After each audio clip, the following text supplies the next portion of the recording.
your host of 180, Steve Savant.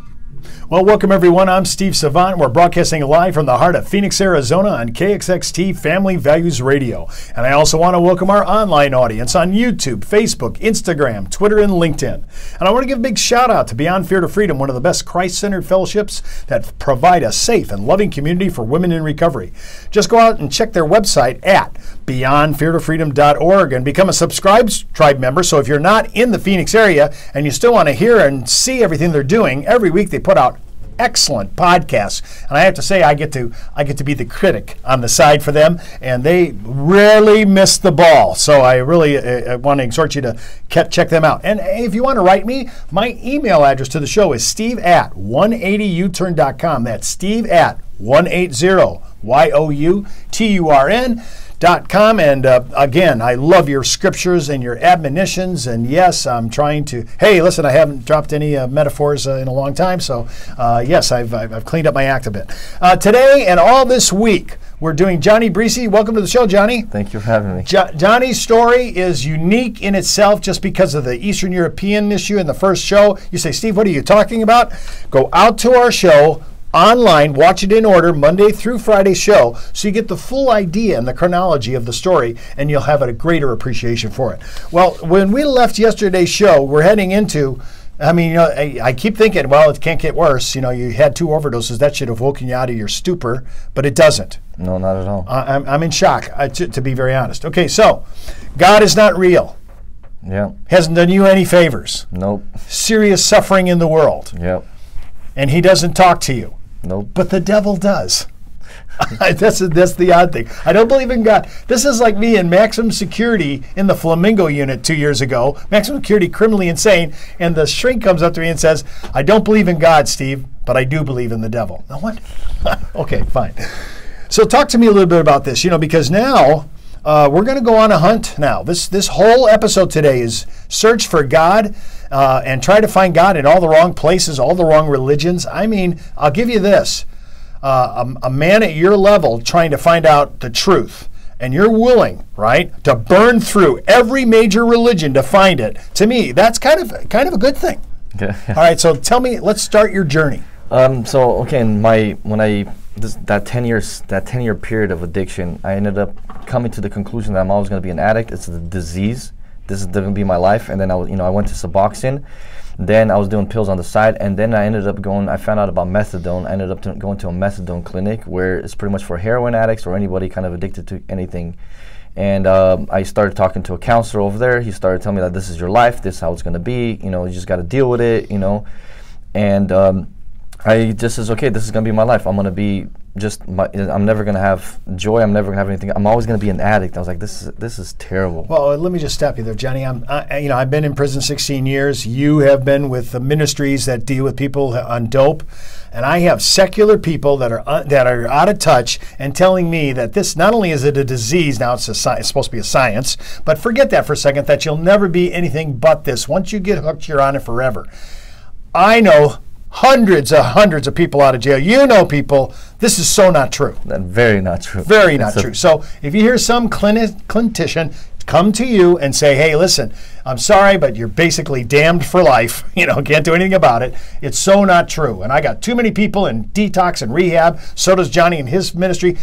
We have seen God do awesome things. Yes, so, okay, yes. All right, now, but before we get into how awesome God is, and he is, that's tomorrow. But today, continue. So then I ended up going to this clinic. So what I would do, I was functioning. Then in 2008, the economy collapsed, and they laid me off from work.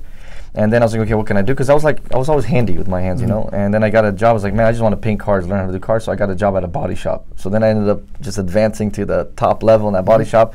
And every day, instead of going to a drug dealer, I was going to a methadone clinic, and they would give me 180 milligrams of methadone. It's like 10 milligram tablets every day, and I was taking Xanax on top of that.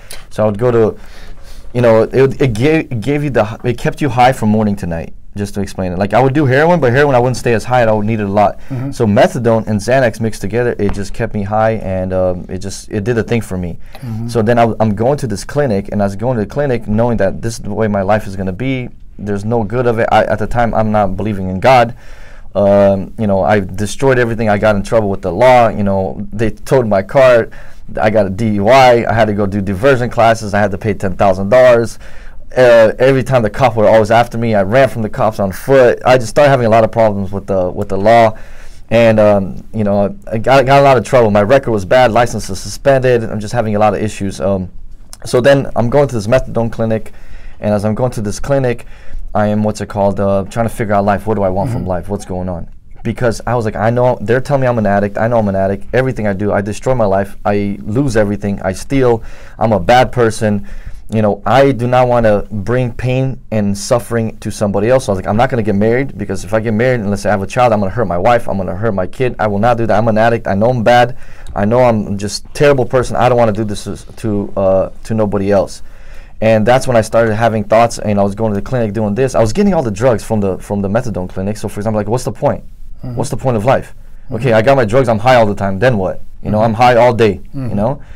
And then I started saying, okay, you know what? I started having thoughts of suicide. I was like, I'm gonna take my life. And I wanted to quit, to be honest with you. When I was on my drug addiction, I didn't want to just sit there and just do drugs. You know, I got to a point I got really tired of, you know, just, you know, doing, you know, being around bad people, or being around circumstances where like, everybody was using each other, everybody was playing this game, you know, going from house to crazy situations, people robbing each other, just all kinds of. I got after 10 years, I was getting tired of this life. And this kind of led me to like, okay, what am I going to do? And I was like, I don't really believe in God anyway. So then I became an atheist. And I was like, okay, I started looking into what that actually even means in my life. And that says I made my thoughts that I'm going to take my life.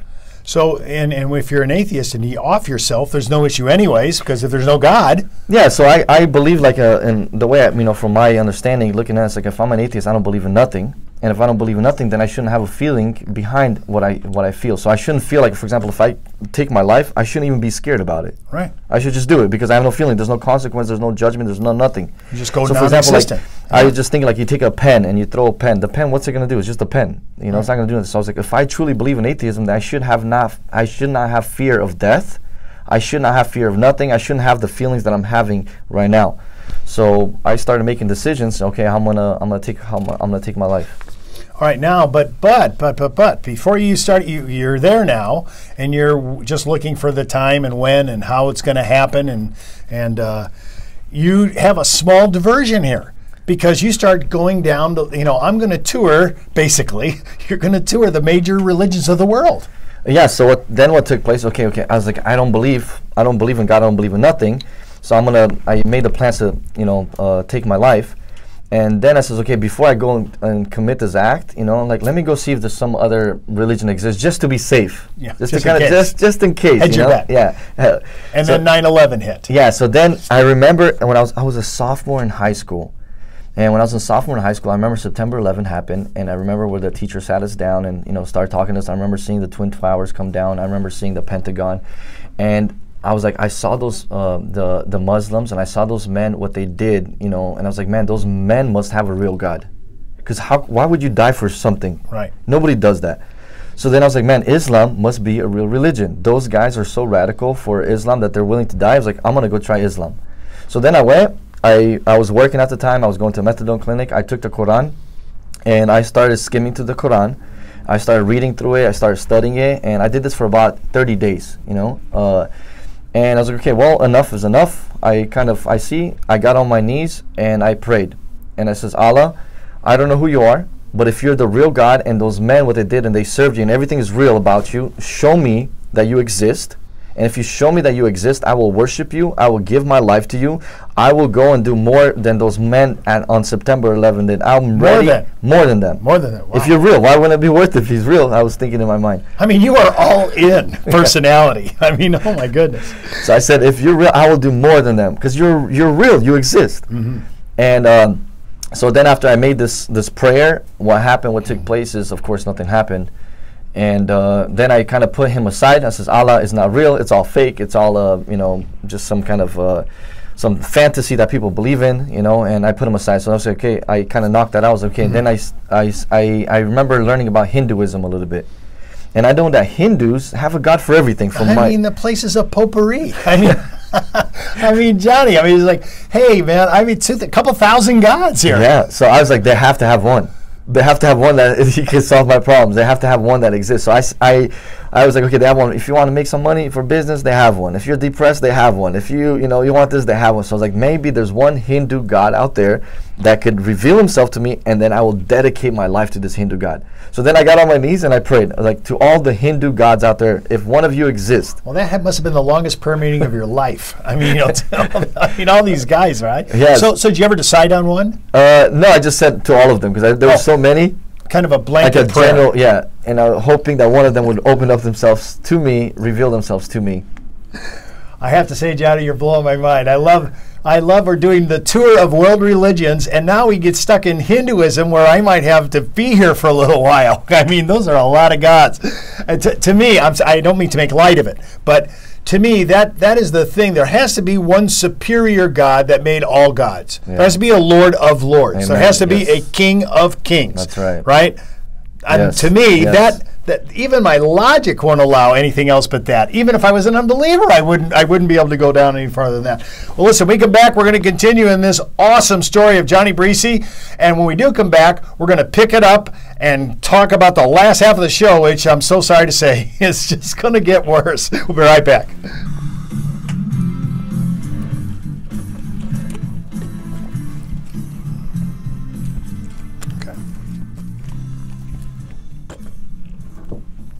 You know the road to recovery can be difficult, but you don't have to travel it alone. Every Friday night, like-minded women gather together to share a meal and their stories how they broke the destructive cycles in their lives by the power of God and moved on to a new life in Christ. For more information about Friday nights, just go out to their website at beyondfeartofreedom.org. If you can't get to BFF on Friday nights, or you don't live in the Phoenix area, you can stay connected by joining BFF's Subscribe Tribe, where you'll receive their weekly study guide, so you can track with them online. Just sign up today on BFF's website at beyondfeartofreedom.org. And don't forget to listen to BFF's weekly video podcast with Debbie G and Sheridan. Their own life experiences and their biblical influence will overhaul your thinking, your identity, and your future. They'll keep you encouraged with some great insight and biblical truth. Just friend them on Facebook or go out to their website at beyondfeartofreedom.org. BFF, where you might just discover a best friend forever. Well, welcome back to One Into U-Turn. I'm your host, Steve Savant. We're with Johnny Brici. We're talking about his story all this week, and I just want to encourage you. You know, I like people who are all in. I mean, if you're going to do drugs, you become an addict, right? If you're going to be into touring the world religions, you're going to try everybody and pray to everybody. And that tells me that you have a spiritual capacity that's quite large. You just don't know which spirit it is. Mm-hmm. But to me, people who come out of evil, darkness, wickedness, have such a capacity for light. I mean, when they get saved, they're already spiritual people, just the wrong one. And so this is what I'm looking for. Now, I know that, you know, you prayed to the Hindu gods, as we were talking about in the first segment, and nobody's answering. Yeah, absolutely. Nobody's home. Nothing. Nobody's home. Nobody's home. And then you start, now we're going to go Buddha. Yeah. I love it. Again, these things kind of impacted me through my childhood. Coming in the States, you know, everybody serves whoever they want to serve out here, you know. And I remember having a neighbor, and he was always talking to me about Buddha, and then he would go and do his incense, and he would go and, you know, respect, you know, for the ancestry and things like that. And then he would tell me that Buddha is, you know, the way of the peace, and the way of peace and the way of light. And I was like, hold on a second. I need peace, I need light. That's exactly what I need in my life right now. I have no peace, no light. So then I says, okay, you know what? I got on my knees and says, okay, Buddha, you've been around for, you know, 2,000 years. I know in the Asian countries, they worship you. And I says, okay, give me peace, give me light, and then I'm gonna worship you. And I got no peace, I got no light. You know, just darkness. Yeah, but I want to back up for a second, because I love the conclusion of an unbeliever coming, I do need peace. I do need light. A lot of guys, I say, hey, you know, the Lord could give you peace of mind, peace of heart, peace that passes understanding. And they go, unnecessary. I'm already good with it. I'm good. You know, don't give me. But now you come to it as an addict. You know, I mean, you're saying, hey, Lord, whoever you are out there, I do need peace. I do need light. So you're trafficking a little bit with Buddha here. How's that going? I'm not getting no peace or no light. You know, so I started seeking His face, you know, to reveal Himself to me, and I found out that, you know, He's not real. That He's it's not. I'm not getting no light on anything. So I was like, okay. And then I started coming to these conclusions that, okay, fine. I tried the major things that I know, and then I start coming to the conclusion, okay, there's no God exists at all. That means that, atheism is correct for me. Okay, now I just want to put this up because we have a lot of our listeners, and we have a lot. Based on my email, we have people that don't believe. We have people that are atheists, that are agnostic, that are theists. When I run out of play, I just ran through, you did, I didn't. You ran through the major religions in the world, right? And I don't know if you're going to do any subsets or smaller, Zoroastrianism or whatever, but you're starting to do things that you're really searching. This tells me you're a searching person, and you've come to, in your conclusion, you've come to a dead end. And when you come to a dead end, and you already have the counselor telling you you're going to be an addict for the rest of your life. Yeah. I mean, what else is there? Yeah, I wanted the truth, and even if I wanted to know that one time in my existence on this planet that if there's more to life. There's more than just getting a job. There's more than just getting fame. There's more than getting a career. So I came to the conclusion that I wanted the truth, and whatever the truth is, I'm willing to risk wherever it takes for it. I risk things for drugs. Why can't I risk things to find out the reality? So I came to this conclusion, okay, no God exists, so then I'm going to go forward, I'm going to take my life, I'm an addict, I don't want to bring no problems into people's life, no God exists, Christian God, I know about him, it's just like a fairy tale story. I just thought Christians needed kind of like a fairy tale to make themselves feel good because they're afraid of death. So then I says, definitely that, God's not real, because I haven't seen people really devoted to God, all the way and really, commit their ways and really, I guess you could say through their life, show me that God actually really exists. And that's when I came to the conclusion that nothing exists, and I'm going to take my life. Okay, now there's a segue here. You've come to the conclusion. You've already burned through the major religions. You're suicidal. Many guys are suicidal, but they didn't try the several paths that you did to try to reconcile that. Now you're coming to a place, and I don't know about you, but the next part we're going to talk about, ladies and gentlemen that are listening, I find it to be so awesome that God wants to speak to people, and sometimes he just chooses to do it directly. That blows my mind, okay? So let's talk about that. You're ready to off yourself, and then out of nowhere, you're not even seeking the God of Christianity. What happens? Yeah, so I'm working at my body shop at the time. I'm coming home. I'm going to the methadone clinic. I'm taking Xanax. I have no sleep. I have no rest. I've searched all these religions. I'm not finding nothing. I'm coming to the thoughts. I'm sitting outside smoking a cigarette. I remember having a pit bull, the dog right next to me, because it's like it marked me. And then I was about to go commit this act, and then I hear this voice speak to me, and it says this: before you go commit the act that you're planning on doing, try the God of Abraham, Isaac, and Jacob. And then I started speaking back to this voice, and I says, who are you? I was like, okay, I heard about you, I heard, that you move in the Old Testament, you moved with Moses, you moved with Joshua, you moved, I know a little bit, you moved in the New Testament with Peter, but who are you? I don't know you. Who's speaking to me? And I started having this conversation with this voice that was speaking to me. It was not my conscience. It was something that I know my conscience, I know my thoughts. There's something outside of my conscience speaking to me and having a conversation with me, and it said, try the God of Abraham, Isaac, and Jacob. And I started saying back, who are you, and what do I need to do? Okay, so did that voice answer? Who are you? So the voice did not tell me. It says, just try the God of Abraham and Isaac and Jacob. And then I says, what do I need to do? And then the voice starts kind of speaking to me. And the next day, what happened is I get a phone call, and there's a place where God, moves, and my sister called me. And my sister called me, she's like, hey, there's a ministry called God Will Provide. And God's moving in this place, and God sets free. And then I started saying, is this you calling? Is this you, God? And I started hearing then in my heart, like, yeah, I'm calling you to go over there. And then I went to my methadone clinic, and then I didn't have the courage to call them. So I went to the methadone clinic. I get to the methadone clinic, and this voice speaks to me right at my clinic. I'm in the parking lot. It says, you said that you're going to call after you get your dose. Do what I told you to do. And I was so scared. And then I remember I said, okay, I have to listen, because if I'm not listening, then I felt like it's gonna stop speaking to me, and I'm gonna stop receiving instructions.